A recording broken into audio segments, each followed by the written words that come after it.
આપ જોઈ રહ્યા છો પાટવી ગુજરાતી ન્યૂઝ. કરજણ તાલુકાના કંડારી ગામે હર ઘર તિરંગા યાત્રાનું ઉત્સાહભેર આયોજન. વિદ્યાર્થીઓએ સ્વતંત્રતા સેનાનીઓની વેશભૂષા ધારણ કરી દેશભક્તિના નારા લગાવ્યા હતા. હર ઘર તિરંગા અભિયાન થકી નાગરિકમાં રાષ્ટ્રધ્વજ પ્રત્યે સન્માન અને રાષ્ટ્રપ્રેમની ભાવનાને વધુ પ્રબળ બનાવવાના હેતુસર સમગ્ર સહિત રાજ્ય સહિત વડોદરા જિલ્લામાં પણ વિવિધ સ્થળોએ તિરંગા યાત્રા યોજાઈ રહી છે. જે અન્વયે કરજણ તાલુકાના કંડારી ગામે હર ઘર તિરંગા યાત્રાનું ઉત્સાહભેર આયોજન કરાયું હતું.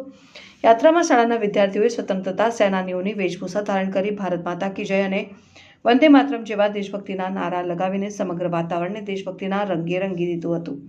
વડોદરા જિલ્લા પંચાયતના પ્રમુખ શ્રીમતી જ્યોત્સનાબેન રબારી, ધારાસભ્ય શ્રી અક્ષયભાઈ પટેલ, પ્રાંત અધિકારી શ્રી શિવમ બારિયા, મામલતદાર શ્રી છાયા પડિયાર સહિત વિવિધ મહાનુભાવોએ વિશેષ હાજરી આપીને ગ્રામજનો અને બાળકોનો ઉત્સાહ વધાર્યો હતો.